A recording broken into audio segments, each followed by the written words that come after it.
আসসালামু আলাইকুম। শুভেচ্ছা জানাচ্ছি বাংলাভিউ সংবাদে। সাথে আছি আমি আন্নামা চৌধুরী। প্রথমেই সংবাদ শিরোনাম। বাংলাদেশের সকল বিমানবন্দরে যাত্রীদের কাছ থেকে নেওয়া শুরু হয়েছে নিরাপত্তা ও উন্নয়ন ফি। বেড়েছে সকল এয়ারলাইন্সের টিকিটের দাম। সিলেটের শামসুদ্দিন হাসপাতালে কমেছে করোনা রোগীর সংখ্যা, খালি পড়ে আছে অনেক সিট। করোনায় দেশে আরো ৩২ জনের মৃত্যু। নমুনা পরীক্ষা বিবেচনায় শনাক্তের হার 20.46%। সিলেট বিভাগে আরো ৭০ জনের শরীরে করোনা ভাইরাস শনাক্ত, গেল ২৪ ঘন্টায় ২ জনের মৃত্যু। বাহরাইন যথাযথ মর্যাদায় জাতীয় শোক দিবস পালিত। জাতির জনক বঙ্গবন্ধু শেখ মুজিবুর রহমান সহ ১৫ আগস্টের শহীদদের প্রতি শ্রদ্ধা নিবেদন। জাতির শোক দিবস উপলক্ষে সিলেট মহানগরীর ৮ নং ওয়ার্ডে আলোচনা সভা, মিলাদ ও দোয়া মাহফিল। এতক্ষণ শুনছিলেন শিরোনাম, এখন বিস্তারিত। বাংলাদেশের সকল বিমানবন্দরে অভ্যন্তরীণ ও আন্তর্জাতিক ফ্লাইটের যাত্রীদের কাছ থেকে যাত্রী নিরাপত্তা ও বিমানবন্দর উন্নয়ন ফি আদায় শুরু হয়েছে। রোববার থেকে এই ফি আদায় শুরু হওয়ায় সব রুটেই বেড়েছে প্লেনের টিকিটের খরচ। গেল ২২ জুলাই বাংলাদেশ বেসামরিক বিমান চলাচল কর্তৃপক্ষ বেবিচক এই দুই ধরনের ফি আরোপ করে একটি প্রজ্ঞাপন জারি করে। রোববার থেকে প্রজ্ঞাপনটি কার্যকর করা হয়। রোববার সকাল থেকে Biman Bangladesh airlines, US Bangla airlines ও নভো এয়ারের টিকিটের দামের সঙ্গে অতিরিক্ত ফি আদায় করা হয়েছে। এছাড়াও এই দুই ফি আরোপের কারণে বেড়েছে ভ্যাটের অঙ্কের পরিমাণও।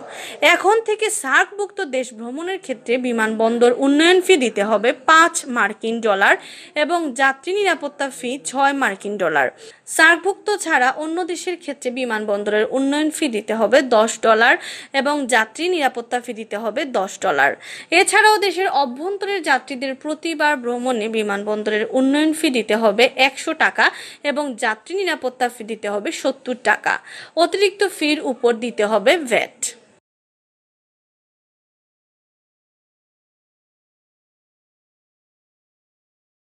সিলেটে করোনা চিকিৎসার ডেডিকেটেড শহীদ শামসুদ্দিন আহমদ হাসপাতালে দিনে দিনে কমছে করোনা আক্রান্ত ভর্তি রোগীর সংখ্যা। মহামারী এ ভাইরাসের প্রাদুর্ভাব সিলেটে শুরু হওয়ার পর প্রথম দিকে এই হাসপাতালে রোগীর স্থান সংকুলান না হলেও বর্তমানে খালি পড়ে আছে অনেক সিট। ১০০ শয্যার এই হাসপাতালে শনিবার রাত পর্যন্ত ভর্তি রোগীর সংখ্যা ছিল ৬৫ জন। করোনা রোগী না থাকায় ৩৫টি সিট ছিল একেবারেই খালি। সিলেটে গত ৫ এপ্রিল সর্বপ্রথম শনাক্ত হয় করোনা রোগী। এরপর লাফিয়ে লাফিয়ে বাড়ে এই ভাইরাসে আক্রান্ত রোগীর সংখ্যা। সিলেট সহ সারা দেশে করোনা ভাইরাস নিয়ে মানুষের মধ্যে দেখা দেয় বড় ধরনের আতঙ্ক। পাশাপাশি রোগী বাড়ায় সিলেটে সরকারিভাবে করোনা চিকিৎসার একমাত্র শামসুদ্দিন হাসপাতালে রোগীদের তিল ধারণের ঠাঁই ছিল না।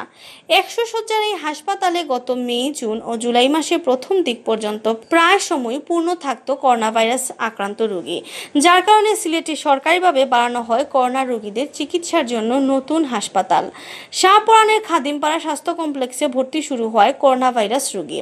পাশাপাশি দক্ষিণ সুরমা উপজেলা স্বাস্থ্য কমপ্লেক্সেও করোনা চিকিৎসার জন্য প্রস্তুত করেন সিলেট স্বাস্থ্য সংশ্লিষ্টরা। কিন্তু বর্তমানে সিলেটে দিনে দিনে কমছে করোনা আক্রান্ত রোগী। তথ্যানুসারে জুলাই মাসের মধ্যভাগ থেকে সিলেটে মহামারী করোনা ভাইরাসের রোগী কমতে শুরু করে। এর আগে প্রতিদিনই নমুনা পরীক্ষায় পাওয়া যেত প্রচুর সংখ্যক করোনা রোগী। শুক্রবার সিলেট উসমানী মেডিকেল কলেজ হাসপাতালের ল্যাবে ২৮১ জনের নমুনা পরীক্ষায় মাত্র ১৫ জন করোনা আক্রান্ত রোগী শনাক্ত হয়েছে। আর শনিবার উসমানীর ল্যাবে ২৮২ জনের নমুনা পরীক্ষায় ৩৯ জনের শরীরে শনাক্ত হয়েছে করোনা।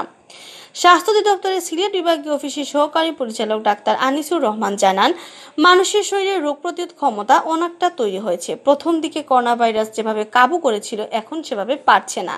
এছাড়া আমাদের দেশে ভাইরাসটি দিনে দিনে দুর্বল হচ্ছে বলে মনে করেন তিনি, যার কারণেই কমতে শুরু করেছে করোনা রোগীর সংখ্যা।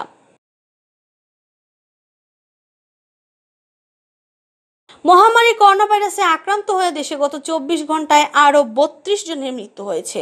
তাদের মধ্যে পুরুষ ২৫ জন ও নারী ৭ জন। এছাড়া একই সময়ে নতুন করে করোনা শনাক্ত হয়েছে আরও ২০২৪ জনের শরীরে। রোববার দুপুরে স্বাস্থ্য অধিদপ্তরের করোনা ভাইরাস বিষয়ক এক সংবাদ বিজ্ঞপ্তিতে এ তথ্য জানানো হয়। স্বাস্থ্য অধিদপ্তরের অতিরিক্ত মহাপরিচালক অধ্যাপক ডাক্তার নাসিমা সুলতানা স্বাক্ষরিত সংবাদ বিজ্ঞপ্তিতে জানানো হয়, করোনা ভাইরাস শনাক্তে গত 24 ঘন্টায় 9,636টি নমুনা সংগ্রহ করা হয়। আগের কিছু মিলিয়ে পরীক্ষা করা হয় 10,018টি নমুনা। এর মধ্যে করোনা আক্রান্ত হিসেবে শনাক্ত হন 2,024 জন। গেল 24 ঘন্টায় করোনা থেকে সুস্থ হয়েছেন আরও 1,315 জন। এ নিয়ে মোট সুস্থ রোগীর সংখ্যা দাঁড়ালো 1,58,950 জনে। গেল 24 ঘন্টায় যে 32 জন মারা গেছেন তাদের মধ্যে 30 জন, 40 3 জন, 50 9 জন ও 60 19 জন ছিলেন। বিজ্ঞপ্তিতে জানানো হয়, গত 24 ঘন্টায় নমুনা পরীক্ষার তুলনায় রোগী শনাক্তের হার ছিল 20.20%, আর এ পর্যন্ত নমুনা পরীক্ষার তুলনায় রোগী শনাক্তের হার 20.46%। রোগীর শনাক্তের তুলনায় সুস্থতার হার 57.48% ও মৃত্যুর হার 1.32%। সিলেট বিভাগে আরও 70 জনের শরীরে করোনা ভাইরাস শনাক্ত হয়েছে। এ নিয়ে বিভাগে মোট করোনা আক্রান্তের সংখ্যা দাঁড়িয়েছে 9,299 জন। আর গেল 24 ঘন্টায় করোনা আক্রান্ত হয়ে মারা গেছেন আরও 2 জন। এদের একজন সিলেট ও অপরজন সুনামগঞ্জ জেলার। শনিবার রাতে সিলেট এম.এ.জি. উসমানী মেডিকেল কলেজ ও শাহজালাল বিশ্ববিদ্যালয়ের ল্যাবে করোনা শনাক্ত হওয়া 70 জনের মধ্যে সিলেট জেলার 40 জন, সুনামগঞ্জের 5 জন ও হবিগঞ্জের 18 জন। শনিবারে 70 জনকে নিয়ে সিলেটে মোট আক্রান্তের সংখ্যা দাঁড়িয়েছে 9,299 জন। এর মধ্যে কেবল সিলেট জেলারই আক্রান্ত হয়েছেন 4,959 জন। বাকিদের মধ্যে সুনামগঞ্জের 1,748 জন ও হবিগঞ্জের 1,672 জন ও মৌলভীবাজারের 1,220 জন। সিলেট বিভাগে গত 24 ঘন্টায় করোনা মুক্ত হয়েছেন 40 জন। এই 40 জন সহ এখন পর্যন্ত সিলেট বিভাগে করোনা জয় করে সুস্থ হয়েছেন 4,442 জন। এর মধ্যে সিলেট জেলার 1,491 জন, সুনামগঞ্জ জেলার 1,316 জন, হবিগঞ্জের 893 ও মৌলভীবাজারের 742 জন। সিলেট অঞ্চলে করোনা আক্রান্ত হয়ে রোববার পর্যন্ত হাসপাতালে আজ পর্যন্ত ভর্তি আছেন 159 জন। এর মধ্যে সিলেটের 63 জন, সুনামগঞ্জের 16 জন, হবিগঞ্জের 58 জন ও মৌলভীবাজারের 22 জন।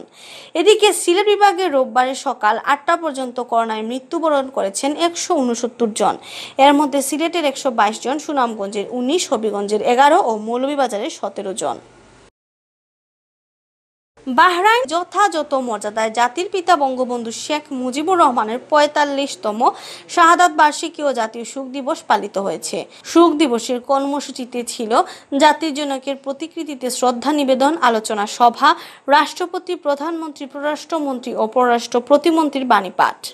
বাহরাইন থেকে সাংবাদিক স্বপন মজুমদার জানান, শনিবার বাহরাইনস্থ বাংলাদেশ দূতাবাসে জাতীয় সঙ্গীত পরিবেশন ও জাতীয় পতাকা অর্ধনমিতকরণের মাধ্যমে শুরু হয় শোক দিবসের কার্যক্রম। এরপর জাতির জনক বঙ্গবন্ধু শেখ মুজিবুর রহমানের প্রতিকৃতিতে শ্রদ্ধা নিবেদন করা হয়। পরে 15 আগস্টের সকল শহীদদের স্মরণ করে 1 মিনিট নীরবতা পালন ও মুনাজাত করা হয়।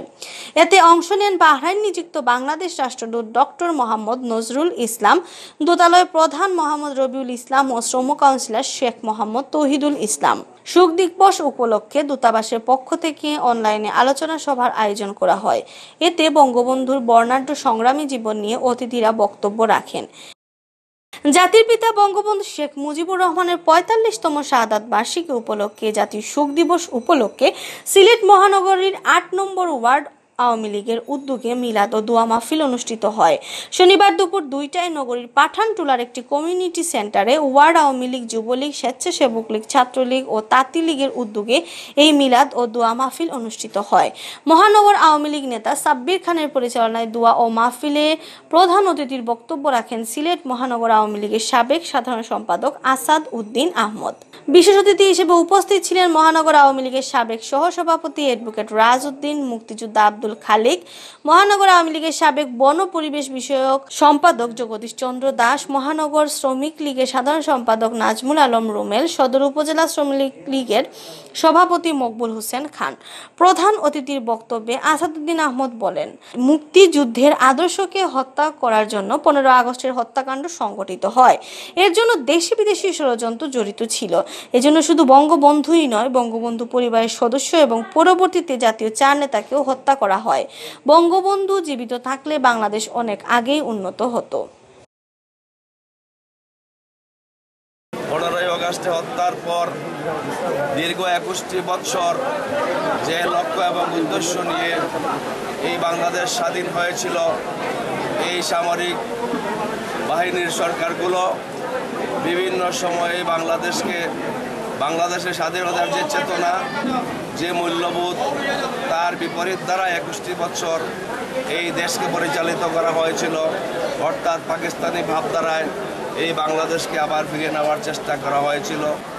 বঙ্গবন্ধু হত্যাকাণ্ডের পরে এই জিয়াউর রহমান ক্ষমতায় আসার পরে যুদ্ধ অপরাধী যারা এই দেশের নাগরিকত্ব পর্যন্ত অনেকের বাতিল হয়ে গিয়েছিল, তাদের নাগরিকত্ব ফিরিয়ে দিয়েছে এবং তাদেরকে রাজনৈতিকভাবে এই স্বাধীনতার শত্রুদেরকে এই দেশে আবার পুনর্বাসিত হওয়ার সুযোগ করে দিয়েছে।